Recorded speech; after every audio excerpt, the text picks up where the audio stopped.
man sips orange juice, staring at the woman on the couch. Suddenly, the front door is kicked wide open. Hands, motherfucker! He slammed onto the table, his hands cuffed behind his back. Police find large amounts of cash in his house, along with several weapons, but the man shows no panic at all. As he waits for his father to bail him out, his father brings bad news. He just got Jimmy's brother out and can't do the same for him right now. The prosecutor suggests Jimmy plead guilty, promising to push for the minimum sentence of 5 years. With good behavior, it could be reduced to 2, and his father hopes this will make him stop. So Jimmy pleads guilty in court without offering any defense, but the final sentence comes as a shock. For the minimum guideline of 120 months. That's when Jimmy realizes both he and his father were deceived by the prosecutor. You lied to me, Beaumont! You fucking lied to me! 7 months pass quickly. One day, a guard suddenly escorts Jimmy to the prison infirmary. The same prosecutor who tricked him is waiting there. A female investigator notes that in just 7 months, Jimmy has already adapted to prison life. He even gets along well with the gangs and has started selling magazines inside. She also notices his unique ability. With just a few words, he can get people talking nonstop, spilling everything they know.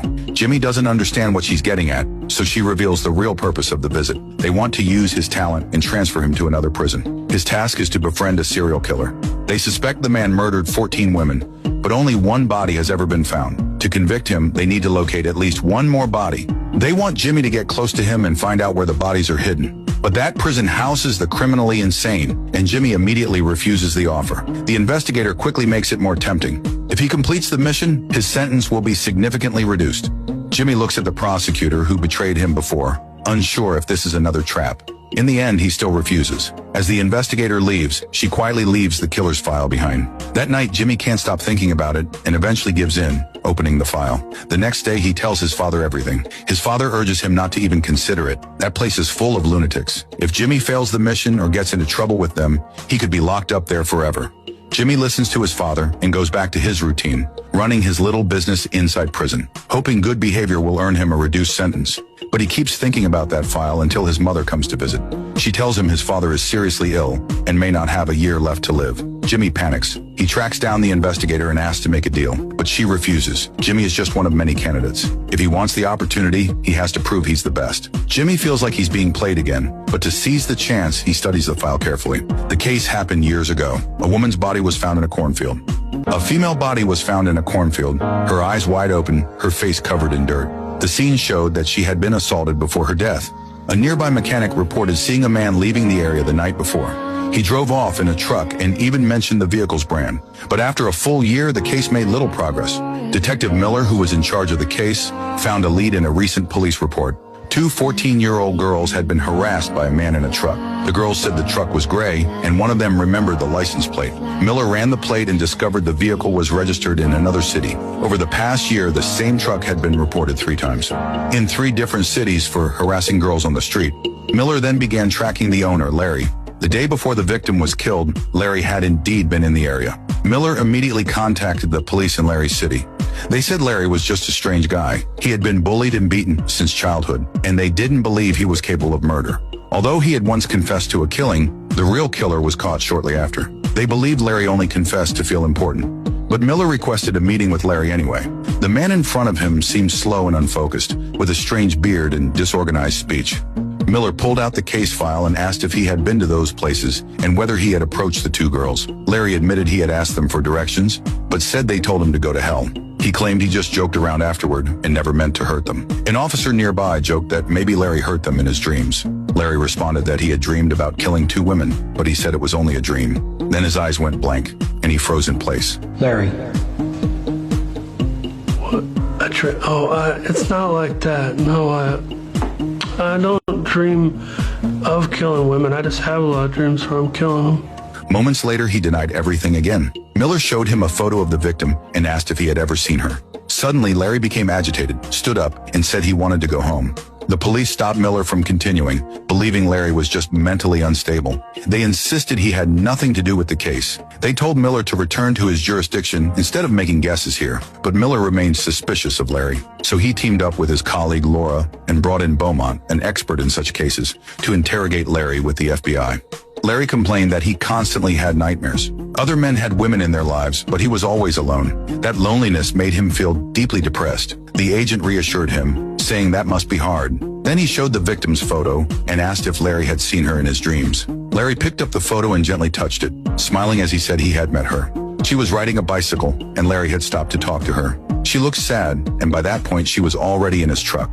Then he mentioned the cornfield. Do you remember where exactly? Remember that. I might not remember it, but I didn't have time to bury her. Larry went on to say that he usually buried the bodies. The agent pressed him on how many victims there were, but Larry said he couldn't remember. The agent quickly drafted a confession and asked him to sign it. But the next second, Larry denied everything again. Then suddenly, he started laughing, saying no wonder he could never sleep well.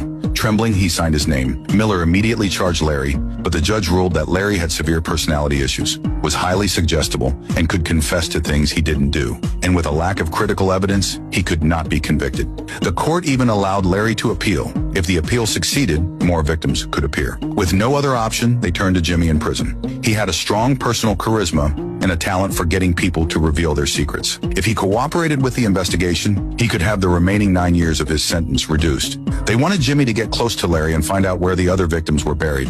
The man in front of him looks harmless, but he has murdered 14 young girls. He confessed to everything, yet the judge couldn't convict him. Because he suffers from a severe personality disorder, none of his confessions can be used to convict him. The police place their hopes on Jimmy. If he can get close to Larry and find out where the bodies are buried, then Larry can finally be convicted, and Jimmy's remaining sentence will be completely reduced. After thinking it over, Jimmy agrees to the deal. But before that, Laura needs to test him to make sure he has what it takes. Fortunately, Jimmy passes the test and secures the opportunity. Jimmy changes into regular clothes. He will enter the prison under a new charge. An agent tells him to drop his usual calm demeanor. Everyone in that prison is unstable. Being calm doesn't fit in there. Then Laura reminds Jimmy not to approach Larry too early so he doesn't raise suspicion, and not to do anything that could extend his sentence. Once his sentence is extended, their deal is off immediately, and Jimmy will spend the rest of his life in that prison. If anything goes wrong, What if I have to defend myself? Don't maim anyone, and don't get caught. he should ask the warden for help. Finally, she tells Jimmy she will pose as his girlfriend and be the only one who visits him. Jimmy can also act a little intimate to make their relationship look real. Should we practice now? Hey, cool guy. Keep ticking around here. But when the car reaches the gate, Jimmy suddenly hesitates. He's afraid he's being set up again and will end up as the fall guy. After all, he was tricked by a prosecutor before and got sentenced to 10 years. The escorting agent suddenly loses his temper. He cannot let Larry walk free. Jimmy is their only hope. Then the agent calms down and thanks Jimmy for what he's doing. Jimmy stays silent for a moment. Fuck it, let's do it. Then comes a series of routine checks, and Jimmy's undercover life officially begins. Everyone locked up here has something unsettling about them. Jimmy carefully observes them, but Larry is nowhere to be seen. At this moment, Larry is fixing machinery inside the prison. With his knowledge of mechanical parts, he easily got the job. He still looks like a harmless man. That night, Jimmy sits restlessly in his cell. He wants to see what his opponent looks like. Not until late at night, Larry finishes his work and returns to his cell, and the moment Jimmy hears movement, he stands up. The man agreed to go undercover in one of the most dangerous prisons in exchange for a reduced sentence. As long as he could get a serial killer to reveal where the bodies were buried, he would receive a full sentence reduction. The prison psychologist was the only one who knew his true identity. She arranged for him to be placed in the cell directly across from the target and warned him about the dangers ahead. Every prison has its own rules, but this one had only one rule. There were no rules. Everyone locked up here was unstable. Anyone could attack at any time, for any reason. To avoid blowing his cover, Jimmy had to act like the other inmates and line up for medication on schedule. As the psychologist prepared to leave, Jimmy asked how to contact her if he was in danger. She gave him a number, and he forced himself to memorize it. After that, Jimmy started trying to approach Larry, but Larry ignored him. The man looked harmless, but he was extremely guarded. The next day, Jimmy was told he had a visitor. To his shock, it was his father. His father, a cop, had pulled some strings to get in, but this terrified Jimmy. His undercover identity did not include a father. This exposed that he was the son of a police officer. His father kept blaming himself for ruining everything. Sure enough, a prison guard figured out Jimmy's background. Luckily, the guard was also a cop and agreed to keep it quiet. Then the guard told Jimmy someone in the yard had taken an interest in him. An old inmate who ran things there could become Jimmy's best protection. Using his charm, Jimmy successfully joined the old man's group. The guard watched him from a distance. To get closer to Larry, Jimmy followed him to the TV room. A man came in, changed the channel, and spat on the floor. Larry nervously glanced at him, but didn't dare say a word. Jimmy came up with a plan. He switched the channel back, then punched the guy and beat him down. That made him look unstable, and also earned Larry's approval. After Jimmy got out of solitary, Larry finally spoke to him first. He asked why Jimmy stood up for him. Jimmy just smiled and said he did it for himself. Then he reached out his hand, but Larry shyly hesitated. Later, Jimmy steered the conversation toward cars, something Larry liked. They started chatting comfortably. Then the same guard walked over. He congratulated Jimmy on finding protection, but warned him if the old man ever found out he was a cop's son, he'd be dead. The guard smirked and walked away. It's not good confusing me with someone you can disrespect. He had already looked into Jimmy's background and knew he used to have money. Then he threatened him for $10,000 or he would expose him. Jimmy had no choice but to agree and ask his father to bring the money. But his father brought bad news. All his savings were gone, and the stash he had hidden had been stolen by his crew. Jimmy was speechless. Fortunately, before getting arrested, he had hidden one last kilo inside a speaker. He told his father to bring it, and he would find a way to turn it into cash. The guard warned him, if anything went wrong again, there would be consequences. Jimmy needed to finish the job quickly and get out of this place. He went to Larry's cell. The walls were covered in photos. Larry was obsessed with historical battles and often took part in reenactments. He pointed to a man in one of the photos and said it was his twin brother, but his brother looked much stronger. Larry explained that when they were still in the womb, his brother absorbed most of the nutrients, which left him mentally impaired. As time passed, the two grew closer, and Jimmy earned Larry's trust. Larry even told the psychologist that talking to Jimmy made him feel comfortable. Then he took Jimmy to the place where he worked. During their conversation, Jimmy realized that although Larry seemed slow, he was highly skilled in areas he cared about. Larry talked about his job as a cleaner, often dealing with animal blood. While others struggled, he could clean it perfectly. Jimmy guided the conversation toward women. Larry admitted that when he hurt women, he never cared how they felt. Jimmy wanted to ask more, but a guard interrupted them. His father was waiting outside again. This time, he brought even worse news. The last stash had also been stolen. Jimmy let out a bitter laugh. His final hope was gone. Holding back his anger, he told his father not to visit him again. The visit ended, but things were about to get worse. After telling Laura everything, she revealed something shocking. Their operation was never officially approved. There was no way to reimburse him the money. Meanwhile, they had been reinvestigating Larry's case. Larry had confessed multiple times and led police to supposed burial sites, but every search turned up nothing. They now suspected that Larry never killed anyone and had only taken the blame to get attention. Jimmy was stunned. He asked Laura what he was supposed to do now. She told him to request protective custody, and she would try to get him transferred out. Jimmy then asked about Larry. Laura said Larry planned to appeal, and if he won, he would be released immediately. Jimmy remembered the terrifying look in Larry's eyes when he talked about women. I can't protect you anymore. I know. So go into PC until we can transfer you. Can't. The man wipes blood off the floor, while the killer beside him has a strange look in his eyes. Jimmy, hoping to reduce his sentence, goes undercover in a prison full of mentally unstable inmates. But not long after, his visiting father accidentally exposes his identity and he is threatened by a prison guard.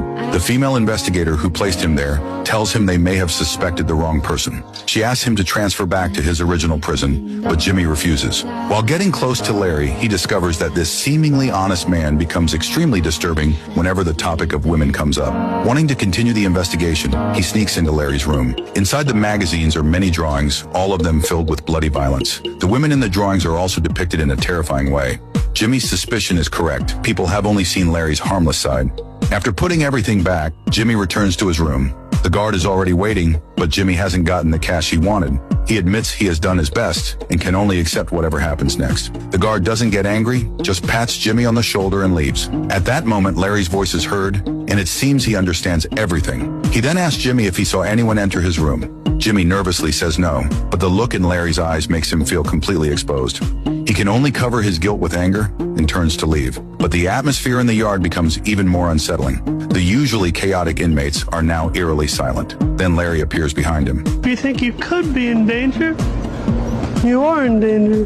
That night, a riot breaks out in the prison, and the inmates begin attacking those around them. Of course, the guards are their main target. The prison alarm is triggered, and the facility is locked down. Jimmy takes Larry back to their cells. The responding guards seem used to this. Jimmy spends the night in fear, knowing he could be killed at any moment. Suddenly, he hears Larry calling him and asks what he wants. Larry sounds unusually shy, worried that Jimmy is still mad at him. He asks to make peace with Jimmy, and Jimmy, already thinking about how to get closer to him, gives a positive response. Hearing this, Larry laughs and lies back down. They are assigned to clean up the scene, and since Larry used to be a janitor, he becomes the one in charge. He is no longer acting foolish and organizes everyone's tasks in an orderly way. Then he starts chatting with Jimmy. He tells Jimmy about his hometown and his unhappy parents. Jimmy unknowingly gets drawn into the conversation. His own childhood wasn't good either. Then Larry asks Jimmy how good he was at football. Jimmy excitedly says he was the best player at his high school, but Larry thinks he's lying, saying he sounds like his arrogant brother. Hearing this, Jimmy seems to realize something. He admits he was lying and that he was just a bench player. Laura once said Larry confessed to those crimes to make his flawed self seem stronger, and that he might not be the real killer. Jimmy tries to find clues in Larry's expression, but Larry shows a strange look. He changes the subject, asking if Jimmy would eat his pets. In his eyes, all pets are just meat, and humans are no exception. He then tells Jimmy he eventually ate all the pets he raised. Jimmy is shocked by his thinking. It's clear Larry lacks humanity. Larry continues, saying his father never allowed him to have pets, claiming it would distract him from real work. That real work was digging up graves. He grew up in a cemetery. His father's job was digging holes. One night, his father suddenly woke him up and took him to the graveyard. He told him to dig up a freshly buried grave, and young Larry dug while crying in fear. His father rested nearby until Larry lifted the coffin lid. Get to it, then. Larry immediately understood what his father meant and removed all the jewelry from the body. One ring was stuck and wouldn't come off, so his father tossed him a pair of pliers. Larry went straight to work. After getting the ring and finishing everything, Larry felt no fear at all. He even treated the severed finger as his trophy. Hearing this, Jimmy feels terrified, but Larry believes those jewels are useless to the dead. It's better to take them and give them value. When he looks at the faces of the dead, it fills him with hope, making him believe the next world is beautiful.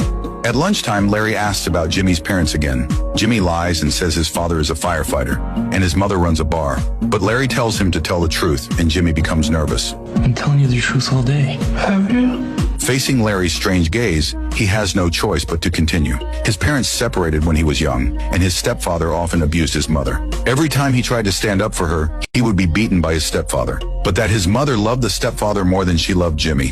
Jimmy becomes very upset and starts to choke up. Larry keeps pressing, asking if Jimmy ever wanted his mother to disappear. He says he would soak a towel in starter fluid, then seal it, and press it over the girls' faces. Jimmy panics and asks which girls, and Larry smiles, saying the ones he met. Within seconds, they would collapse. Then his expression turns cold again, saying that way they wouldn't hurt him anymore. At that moment, the bell rings. Still in shock, Jimmy ends the conversation. The next day, Larry's brother comes to visit. Larry asks his brother if he remembers a girl's name, the one they picked up in California. It turns out when he met those girls, his brother was in the car with him. Clearly, his brother doesn't want to talk about it, but Larry keeps reminiscing on his own. Then his brother tells him the police came to their house a few days ago. They're gonna be all over me when I get out. I mean, that's... It means I think you're gonna get out. The man walked out of his cell with a heavy expression, and every inmate looked at him with hostility. He became extremely nervous, thinking his undercover identity had been exposed, and everything suddenly shifted, and everyone was just chatting like normal. It had all been a hallucination caused by Jimmy's anxiety.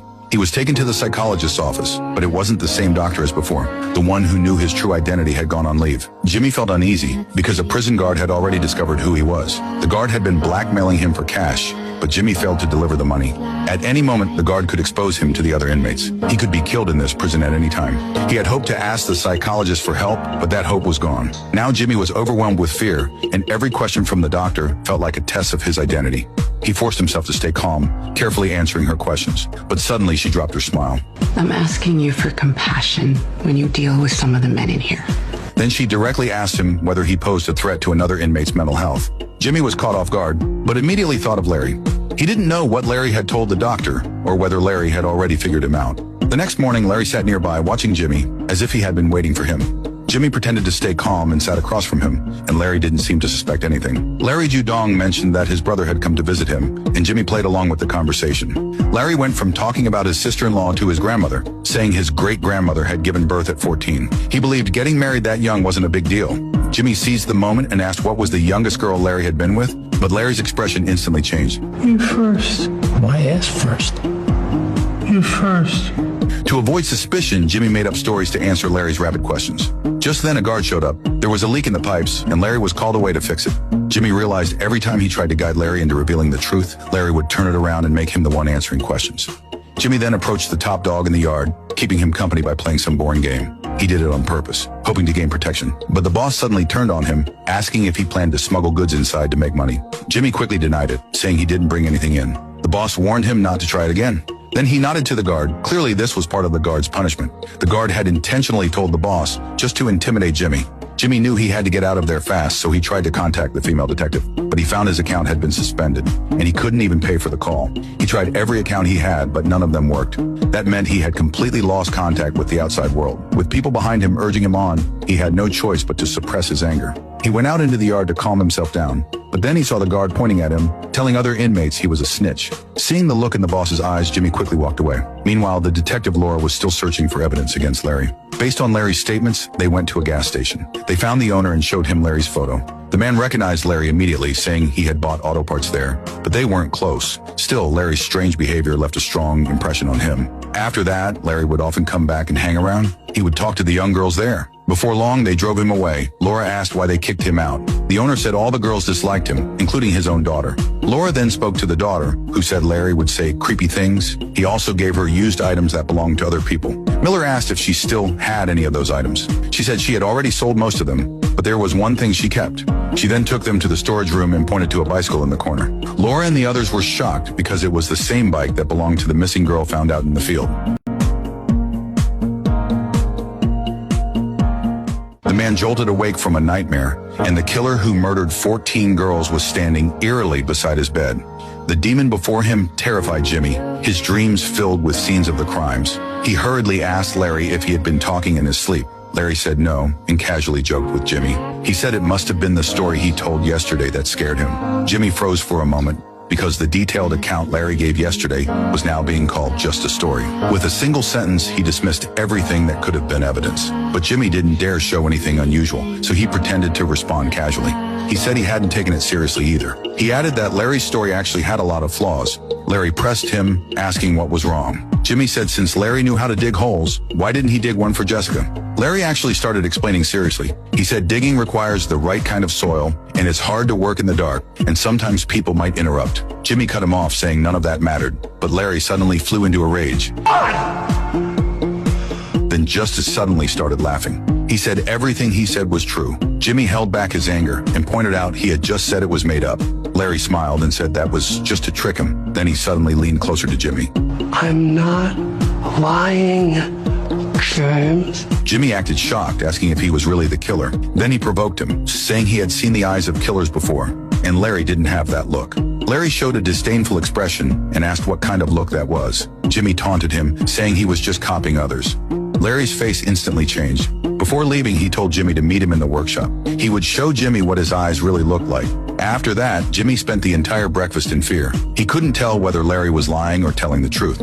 This seemingly slow-witted, overweight man was impossible to read. Ever since the guard exposed his identity, everyone in the prison was watching him. Those stares could kill him at any moment. Back in his cell, Jimmy kept exercising, trying to release his fear and calm himself down. The guard who exposed him came to see him. He looked at Jimmy with a smile. Jimmy knew he had bad intentions, but couldn't figure out what he wanted. The guard asked who Jimmy was working for, whether Larry was his target. Then he said he was on Jimmy's side, and that he would never betray him. Jimmy asked what he wanted. The guard smiled and said nothing at all, just doing it for justice. But soon Jimmy realized his true intention. Before, he only knew Jimmy had a fake identity and was a cop's son. He didn't know his real purpose, but now he seemed to understand. Jimmy was working for higher authorities. He wanted to use this to get himself a better position. Jimmy laughed at his shamelessness. He said if the guard could keep people off him for a week, he would tell him who he worked for. The guard saw the sarcasm and immediately turned hostile. More threats followed. Not long after, the gang leader appeared at the door. He sat there staring at the floor. He told a story about a friend who suddenly died. It was actually a warning to Jimmy that anything could happen. They could take his life at any moment. Then he left. Jimmy's lips trembled in fear. At times like this, he only wanted to find the truth and get out. Then he went to the workshop. Larry stood with his back to him, working on something. His presence startled Larry. The table was covered with carved wooden birds pressing down a map. Jimmy tried hard to memorize the map. Larry proudly showed that both the birds and the map were his work. Jimmy asked why there were 21 birds. Larry didn't answer. He picked up one bird for Jimmy to look at. The map rolled up. Larry then put the map away. He said he would send them to his brother, and that he would paint all the birds black. He said the birds would watch over the dead. Then he brought up what happened that morning. He didn't want Jimmy to think he was lying, because that would make him seem careless. He said he never treated anyone casually. Every encounter had meaning. Jimmy disagreed, and Larry suddenly got angry and told him to shut up. He said he was part of God. When he folded clothes, it was an act of goodness. Jimmy asked whose clothes. Larry's expression changed and he said a name. Tracy, the very victim Jimmy was looking for. Larry said everyone was searching for her and that she was hard to deal with. She was very strong.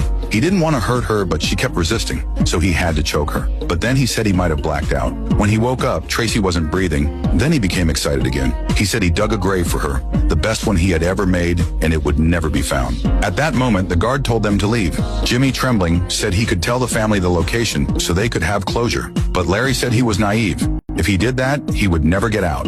Jimmy said he could send it anonymously. Larry burst into laughter.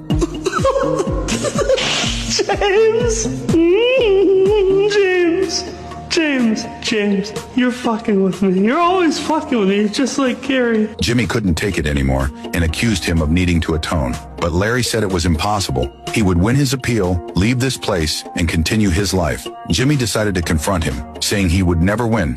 No fucking way. Jimmy stood up and started exposing his crimes. Larry instantly understood everything. He asked if Jimmy was sent by the prosecutor. Then he flew into a rage and grabbed Jimmy by the throat. Guards rushed in and pulled them apart. Larry lost control and wanted to tear Jimmy apart. That night, they stared at each other through the bars. The next morning, everyone went out for yard time. But Jimmy's door didn't open. Larry mocked him from outside. Hours later, the door opened, and as soon as Jimmy stepped out, he was restrained. He asked to see the psychologist, but no one responded. He was thrown into solitary confinement. After calming down, he recalled the map.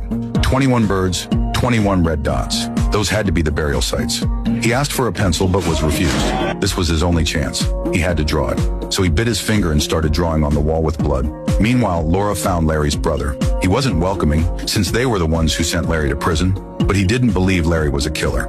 Larry confessed just to get attention. Then he told a story. They once picked up a girl, got her drunk, and assaulted her. The girl hated Larry and kept resisting. Larry attacked her like he lost control, even almost strangling her. He had to stop him, saying he had never seen eyes like that before. But in the end, they didn't kill her. The girl was taken away the next day. After hearing this, they left. A few hours later, Jimmy was woken up. The guard's attitude had softened. The psychologist had returned. He complained no one informed him. But Jimmy only wanted a pencil. He only cared about the map. Laura arrived and handed him a pencil.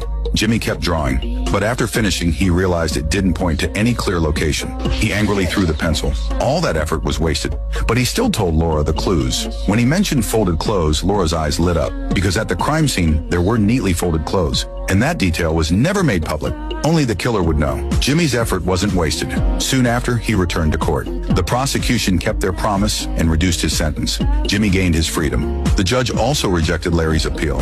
He was sentenced to life in prison. Later, Larry tried to take his own life, but was saved. His family visited him. Larry complained about the unfairness. His family blamed themselves for not raising him properly. Larry began to cry. He said it wasn't their fault. It was the only moment he showed any warmth. This film is based on a true story. Larry once confessed to 15 murders, but later denied them all. To this day, none of the burial sites have been found. He remains in prison.